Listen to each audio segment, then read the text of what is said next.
Muy buenas tardes, queridos chicos, espero que todos se encuentren muy bien. Hoy vamos a hablar sobre la figura del rey David. Como todos sabemos, ¿quién fue el primer rey del pueblo de Israel? No David, sino Saúl, ¿sí? Entonces, vamos a hacer una pequeña recapitulación para ver dónde estamos. La pregunta es, ¿dónde estamos? Para poder entender en qué parte de la historia de la Biblia nos encontramos. Nosotros sabemos que empezamos siempre con la creación, ¿no? Después de la creación viene la caída de Adán y Eva. Y después de esa caída de Adán y Eva viene la historia de Noé, el diluvio. Dios recrea todo el universo mandando un diluvio. Después viene la historia de Abraham, donde Dios promete a Abraham que de su descendencia iba a venir el Mesías. Eso es muy importante. ¿Se acuerdan que Abraham sale después de haber ofrecido un sacrificio a su hijo y ser obediente a Dios? Dios le promete que su descendencia iba a ser grande como las estrellas del cielo. Muy bien. Pero la promesa continúa y el Mesías aún no viene. Después de Abraham, la historia continúa y el pueblo se constituye, los descendientes de Abraham, descendientes de Noé y los descendientes de Adán. Después están los demás pueblos paganos, ¿no? Pero hay un pueblo más importante que es el pueblo de Israel. Ese pueblo sufre esclavizado en Egipto y viene un libertador, ¿no? Que es Moisés. Moisés rescata al pueblo con mano poderosa, mandando 10 plagas por el designio de Dios, 10 plagas a Egipto. Y peregrina durante 40 años hasta llegar a la tierra prometida. Cuando llegan a la tierra prometida, bueno, sabemos todo lo que sucedió antes, ¿no? Recibieron las tablas de la ley, recibieron el maná y un montón de cosas más. Y recién cuando llegan a la tierra prometida y cruzan y destruyen la ciudad de Jericó, allí se cumple la promesa que Dios le había hecho al pueblo de Israel. Es decir, que iban a tener una tierra y un lugar donde ofrecer un culto a Dios. Así como ustedes, algunos que vienen ustedes, tienen una tierra, tienen una casa y tienen un lugar donde ustedes pueden rezar a Dios y participar del culto, es decir, la capilla de sedes. O en el caso de otros que donde viven en otro lado, tienen una casa y tienen un lugar donde rezar a Dios y donde participar en la misa. Bueno, el pueblo de Israel tenía un lugar que es la tierra prometida, Canaán, y allí se instituye. Pero después, el corazón del pueblo quería algo distinto, quería un rey como todas las naciones. Porque lo que había sucedido es que los israelitas sabían que los demás pueblos paganos como Grecia, Egipto, Babilonia, etcétera, tenían reyes. Y decían, ¿por qué nosotros no podemos tener reyes también? Nosotros también queremos tener reyes. Queremos tener un rey. Y le piden a Samuel, que era el profeta en esa época, danos un rey como las demás naciones. Y allí sucede algo interesante, porque de hecho en esa petición se encuentra el pecado del pueblo de Israel. ¿Saben por qué? Pero como van a decir, ¿pero por qué está mal pedir un rey? Es que no es que está mal, pero el problema es que ellos ya tenían un rey. ¿Quién era el rey? Dios, el mismo Dios que los había conducido durante 40 años en la tierra prometida, el que los había sacado de Egipto, el que les había dado maná, el que les había dado los 10 mandamientos. Ese era el rey de Israel. Pero ellos no estaban viendo, ¿sí? Eran ciegos. Y entonces dice Dios, bueno, ustedes quieren un rey, yo les voy a dar un rey. Y les da a Saúl, que es el primer rey. Pero este rey poco a poco se fue desviando del camino de Dios porque no era un rey según el corazón de Cristo, no era un rey según el corazón de Dios. Era un hombre que confiaba en sus músculos y en su fuerza. De hecho, era un hombre muy fuerte, era un guerrero y luchaba contra los filisteos y los filisteos le temían.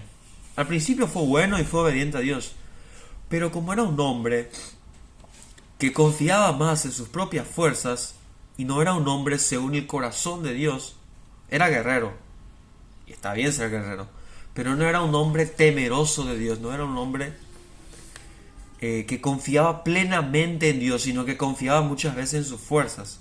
Le sucedió en una ocasión, y les cuento el relato, en qué consistió el pecado de Saúl. Ellos habían tenido una guerra, ellos tuvieron muchas batallas contra los filisteos. Los filisteos los querían querían asediar al pueblo de Israel. Entonces el pueblo de Israel luchaba contra ellos. Y cuando invocaban a Dios y eran obedientes a Dios y ofrecían el sacrificio a Dios, ganaban las batallas. Pero cuando eran desobedientes y hacían lo que ellos querían y Saúl se hacía, como dicen ustedes, del chanta, bueno, Dios los castigaba. Sucedió en una ocasión, entre una de las batallas que había tenido el pueblo de Israel con los filisteos. Acuérdense que el pueblo de los filisteos es el pueblo de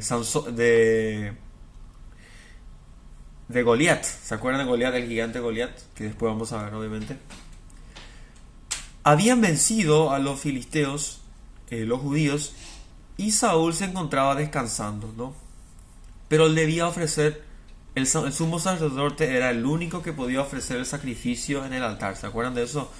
Mataba un corderito, rociaba todo el altar y ofrecía un sacrificio a Dios. Pero el único que podía entrar en el templo, en el santo de los santos, era el sumo sacerdote.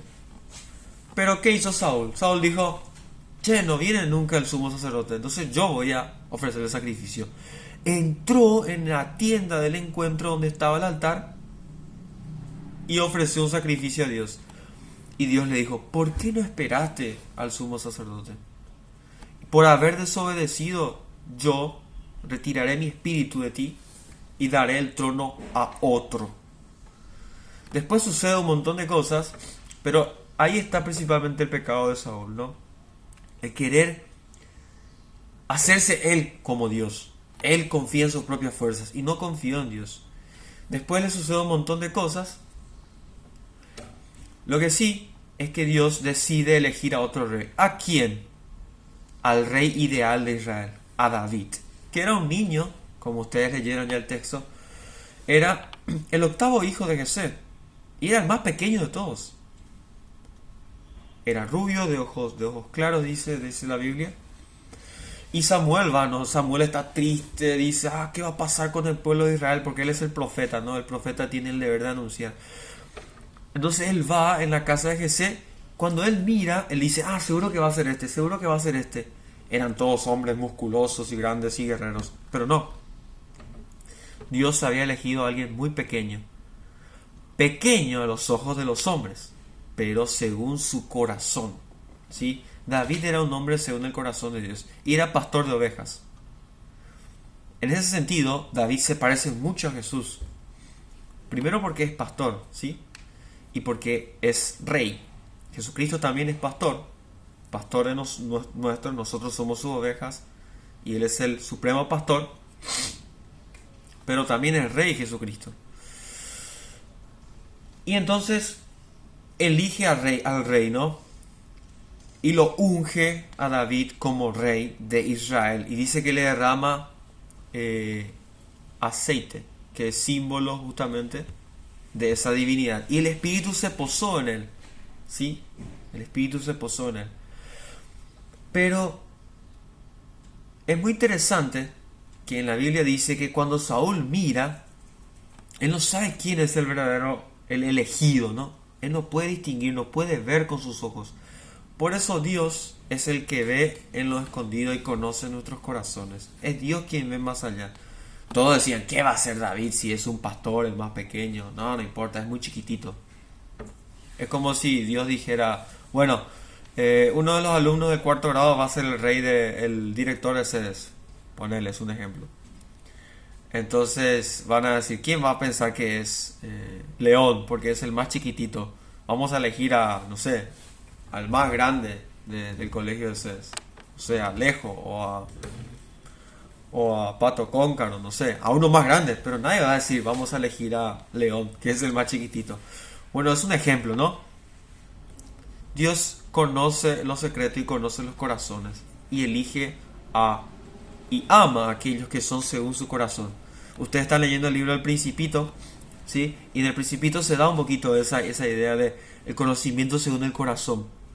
¿Qué le dice el zorro cuando se encuentra con el principito? Le dice: lo esencial es invisible a los ojos y no se ve sino con el corazón.